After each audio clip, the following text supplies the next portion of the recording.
ರಾಜ್ಯಾದ್ಯಂತ ತೀವ್ರತೆ ಪಡೆದುಕೊಳ್ಳುತ್ತಿರುವ ಆಜಾನ್ ವಿವಾದಕ್ಕೆ ಕಾಂಗ್ರೆಸ್ ಶಾಸಕ ಪ್ರಿಯಾಂಕ್ ಖರ್ಗೆ ಪ್ರತಿಕ್ರಿಯೆ ನೀಡಿದ್ದು, ಬಜರಂಗ ದಳದವರು ಸಿಎಂ ಆಗಿದ್ದಾರೆ ಅಂತ ಅನಿಸ್ತಿದೆ. ರಾಜ್ಯದಲ್ಲಿ ಸರ್ಕಾರ ಸತ್ತು ಹೋಗಿದೆ ಎಂದು ಗಂಭೀರವಾದ ಆರೋಪ ಮಾಡಿದ್ದಾರೆ. ದಿನದಿಂದ ದಿನಕ್ಕೆ ಧರ್ಮದ ಹೆಸರಿನಲ್ಲಿ ಹೊಸ ವಿವಾದ ಸೃಷ್ಟಿಯಾಗುತ್ತಿದೆ. ಈಗ ಸಿಎಂ ಬೊಮ್ಮಾಯಿ ಮೂಕ ಬಸವ ಆಗಿದ್ದಾರೆ. ಶಬ್ದ ನಿಯಂತ್ರಣ ಆದೇಶ ಎಲ್ಲಾ ಧರ್ಮದವರಿಗೆ ಅನ್ವಯಿಸುತ್ತದೆ. ಎಲ್ಲದಕ್ಕೂ ನ್ಯಾಯಾಂಗದ ಮಧ್ಯಸ್ಥಿಕೆ ಆದ್ರೆ ಸರ್ಕಾರ ಯಾಕೆ? ದಮ್ಮಿಲ್ಲದ ಸರ್ಕಾರ ಕೆಲಸಕ್ಕೆ ಬಾರದ ವಿಚಾರ ತಂದಿಟ್ಟಿದ್ದಾರೆ ಎಂದರು. ಬೈಕ್ಗೆ ಸ್ಕೂಟರ್ ತಾಗಿತೆಂಬ ಕಾರಣಕ್ಕೆ ಆರೋಪಿಗಳಿಬ್ಬರು ಜಗಳವಾಡಿ ಚಾಕುವಿನಿಂದ ಯುವಕನಿಗೆ ಇರಿದು ಕೊಲೆ ಮಾಡಿರುವ ಘಟನೆ ಜೆಜೆ ನಗರದ ಪೊಲೀಸ್ ಠಾಣೆ ವ್ಯಾಪ್ತಿಯಲ್ಲಿ ಇಂದು ಬೆಳಗಿನ ಜಾವ ನಡೆದಿದೆ. ಕಾಟನ್ಪೇಟೆಯ ಜೈ ಮಾರುತಿ ನಗರ ನಿವಾಸಿ 22 ವರ್ಷದ ಚಂದ್ರು ಕೊಲೆಯಾದ ಯುವಕ ಎಂದು ಗುರುತಿಸಲಾಗಿದ್ದು, ರೈಲ್ವೆ ಗುಡ್ ಶೆಡ್ನಲ್ಲಿ ಈತ ಕೆಲಸ ಮಾಡುತ್ತಿದ್ದ. ಹತ್ಯೆಯ ಬಳಿಕ ಆರೋಪಿಗಳು ಸ್ಥಳದಿಂದ ಪರಾರಿಯಾಗಿದ್ದಾರೆ. ಕುರಾನ್ ಬರೆದಾಗ ಮೈಕ್ ವ್ಯವಸ್ಥೆ ಇರಲಿಲ್ಲ ಎಂದಿದ್ದ ಶಾಸಕ ರೇಣುಕಾಚಾರ್ಯ ಹೇಳಿಕೆಗೆ ರೇಣುಕಾಚಾರ್ಯ ಒಬ್ಬ ಮತಾಂಧ ಎಂದು ಮಾಜಿ ಸಿಎಂ ಸಿದ್ದರಾಮಯ್ಯ ತಿರುಗೇಟು ನೀಡಿದ್ದಾರೆ. ಕುರಾನ್ ಬರೆದ ಕಾಲದಲ್ಲಿ ವಿದ್ಯುತ್ ಶಕ್ತಿ ಇರಲಿಲ್ಲ, ಆ ಕಾರಣದಿಂದಾಗಿ ಮೈಕ್ ಇಲ್ಲದೆ ಇರಬಹುದು ಎಂದು ಮಾಜಿ ಸಿಎಂ ಸಿದ್ದರಾಮಯ್ಯ ರೇಣುಕಾಚಾರ್ಯ ಹೇಳಿಕೆಗೆ ಪ್ರತಿಕ್ರಿಯಿಸಿದರು. ಶೋಷಿತರ ಕುರಿತು ಚರ್ಚಿಸಬೇಕಾದ ಸದನದಲ್ಲಿ ಹಿಜಾಬ್ ಹಲಾಲ್ ಕಟ್ ಬಗ್ಗೆ ಚರ್ಚೆ ನಡೆಯುತ್ತಿರುವುದು ಆತಂಕಕಾರಿಯಾಗಿದೆ ಎಂದು ವಿಧಾನ ಪರಿಷತ್ ಸದಸ್ಯ ಎಚ್ ವಿಶ್ವನಾಥ್ ಬೇಸರ ವ್ಯಕ್ತಪಡಿಸಿದ್ದಾರೆ. ಬಾಬು ಜಗಜೀವನರಾಮ್ 115ನೇ ಜಯಂತಿ ಕಾರ್ಯಕ್ರಮದಲ್ಲಿ ಮಾತನಾಡಿದ ಅವರು, ಶೋಷಿತ ಸಮುದಾಯಗಳ ಅಭಿವೃದ್ಧಿಗಾಗಿ ಸಿದ್ದರಾಮಯ್ಯ 28.5 ಸಾವಿರ ಕೋಟಿ ನೀಡಿದ್ದಾರೆ. ಜೊತೆಗೆ ಆ ವರ್ಗದ ಜನರೇ ಗುತ್ತಿಗೆ ನಿರ್ವಹಿಸಲು ಅವಕಾಶ ಕಲ್ಪಿಸಿದ್ದರು. ಬೊಮ್ಮಾಯಿಯವರು 28 ಸಾವಿರ ಕೋಟಿ ಘೋಷಿಸಿದ್ದಾರೆ. ಆದರೆ ಯಾರ ಉದ್ಧಾರವಾಗಿದೆ? ಶೋಷಿತರ ಬದಲಿಗೆ ಉಳ್ಳವರ ಅಭಿವೃದ್ಧಿಯಾಗುತ್ತಿದೆ ಎಂದು ಬೇಸರ ವ್ಯಕ್ತಪಡಿಸಿದರು.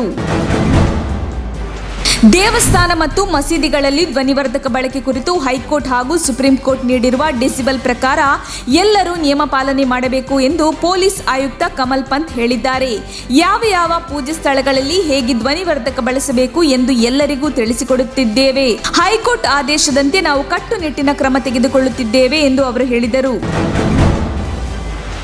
ಧಾರ್ಮಿಕ ಕೇಂದ್ರಗಳ ಧ್ವನಿವರ್ಧಕ ವಿವಾದಕ್ಕೆ ಸಂಬಂಧಿಸಿದಂತೆ ಪ್ರತಿಕ್ರಿಯಿಸಿರುವ ಸಿಎಂ ಬಸವರಾಜ ಬೊಮ್ಮಾಯಿ, ಯಾವುದೇ ಸಮಾಜ ಸಂಘಟನೆಯಾಗಲಿ ಕಾನೂನನ್ನು ಕೈಗೆ ತೆಗೆದುಕೊಳ್ಳದಂತೆ ಶಾಂತಿ ಸುವ್ಯವಸ್ಥೆ ಕಾಪಾಡಲು ಎಲ್ಲಾ ಕ್ರಮ ತೆಗೆದುಕೊಳ್ಳಲಾಗುವುದು. ಸರ್ಕಾರದ ದೃಷ್ಟಿಯಲ್ಲಿ ಎಲ್ಲರೂ ಸಮಾನರು, ಯಾವುದೇ ಭೇದ ಭಾವವಿಲ್ಲದೆ ಕೆಲಸ ಮಾಡುವುದಾಗಿ ತಿಳಿಸಿದ್ದಾರೆ. ರಾಜ್ಯದಲ್ಲಿ ಕಾನೂನು ಮತ್ತು ಸುವ್ಯವಸ್ಥೆ ಸಂಪೂರ್ಣ ಹದಗೆಟ್ಟಿದ್ದು, ಗೃಹ ಇಲಾಖೆ ನಿಭಾಯಿಸುವಲ್ಲಿ ಸಚಿವ ಆರಗ ಜ್ಞಾನೇಂದ್ರ ವಿಫಲರಾಗಿದ್ದಾರೆ ಎಂದು ವಿರೋಧ ಪಕ್ಷದ ನಾಯಕ ಸಿದ್ದರಾಮಯ್ಯ ಹೇಳಿದ್ದಾರೆ. ಬಂಡವಾಳ ಹೂಡಿಕೆದಾರರು 2 ವರ್ಷಗಳಿಂದ ರಾಜ್ಯಕ್ಕೆ ಬಂದಿಲ್ಲ, ಇದರಿಂದ ಉದ್ಯೋಗ ಸೃಷ್ಟಿಯಾಗುತ್ತಿಲ್ಲ. ಕಾನೂನು ಸುವ್ಯವಸ್ಥೆ ಸರಿಯಿಲ್ಲದಿದ್ದರೆ ಬಂಡವಾಳ ಹೂಡಿಕೆದಾರರು ಹೇಗೆ ಬರಲು ಸಾಧ್ಯ ಎಂದು ಸಿದ್ದರಾಮಯ್ಯ ಪ್ರಶ್ನಿಸಿದರು. ಆಡಳಿತಾರೂಢ ಬಿಜೆಪಿ ಸಮಾಜ ವಿಭಜಕ ಕಾರ್ಯಸೂಚಿಯನ್ನು ಎಲ್ಲಾ ರಾಜ್ಯಗಳಲ್ಲೂ ಅನುಷ್ಠಾನ ಮಾಡುತ್ತಿದೆ.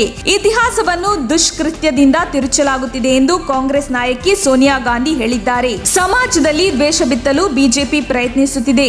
ತಮ್ಮ ಪ್ರಯತ್ನಕ್ಕೆ ಪೂರಕವಾಗಿ ಸುಳ್ಳು ಇತಿಹಾಸವನ್ನು ಸೃಷ್ಟಿಸುವ ಮೂಲಕ ವಿಭಜಕ ಸಿದ್ಧಾಂತಕ್ಕೆ ಮತ್ತಷ್ಟು ಬೆಂಕಿ ಸುರಿಯುವ ಪ್ರಯತ್ನ ನಡೆಸುತ್ತಿದೆ. ದ್ವೇಷ ಮತ್ತು ಪೂರ್ವಾಗ್ರಹ ಪೀಡಿತ ಶಕ್ತಿಗಳನ್ನು ನಾವೆಲ್ಲರೂ ಒಗ್ಗಟ್ಟಾಗಿ ನಿಂತು ಎದುರಿಸಬೇಕಾಗಿದೆ ಎಂದು ಅವರು ಕರೆ ನೀಡಿದರು. ರೈತರ ಬಹುಬೇಡಿಕೆಯ ಯಶಸ್ವಿನಿ ಯೋಜನೆಯನ್ನು 15 ದಿನದಲ್ಲಿ ಜಾರಿಗೆ ತರಲಾಗುತ್ತದೆ ಎಂದು ಸಹಕಾರಿ ಸಚಿವ ಎಸ್.ಟಿ. ಸೋಮಶೇಖರ್ ಪ್ರಕಟಿಸಿದರು. ಕೇಂದ್ರ ಸರ್ಕಾರದ ಆಯುಷ್ಮಾನ ಭಾರತ ಯೋಜನೆಗೆ ತೊಂದರೆ ಆಗದಂತೆ ಯಶಸ್ವಿನಿ ಅನುಷ್ಠಾನ ಮಾಡಲಾಗುತ್ತದೆ. ಹಿಂದಿದ್ದ ನಿಯಮದಲ್ಲಿ ಕೂಡ ಸರಳ ಮಾಡಲಾಗುತ್ತದೆ ಎಂದು ತಿಳಿಸಿದರು. ಮುಸ್ಲಿಮರನ್ನು ಓಲೈಸಲು ಡಿಕೆಶಿ ಸಂವಿಧಾನ ಮೀರಿ ಮಾತನಾಡುತ್ತಿದ್ದಾರೆಂಬ ಈಶ್ವರಪ್ಪ ಹೇಳಿಕೆಗೆ ಚಿತ್ರದುರ್ಗದಲ್ಲಿ ಕೆಪಿಸಿಸಿ ಅಧ್ಯಕ್ಷ ಡಿಕೆ ಶಿವಕುಮಾರ್ ತಿರುಗೇಟು ನೀಡಿದ್ದಾರೆ. ಈಶ್ವರಪ್ಪ ದೇಶದ್ರೋಹಿ, ರಾಷ್ಟ್ರಧ್ವಜ ದ್ರೋಹಿ, ಸಂವಿಧಾನ ದ್ರೋಹಿ, ಅವರಿಗೆಲ್ಲ ನಾನು ಪ್ರತಿಕ್ರಿಯಿಸಲ್ಲ. ಸಿಎಂ ಮಾತಿಗೆ ಉತ್ತರ ಕೊಡಬಹುದು, ರಸ್ತೆಯಲ್ಲಿ ಹೋಗೋರಿಗೆಲ್ಲ ಉತ್ತರಿಸಲ್ಲ ಎಂದು ಆಕ್ರೋಶ ವ್ಯಕ್ತಪಡಿಸಿದ್ದಾರೆ.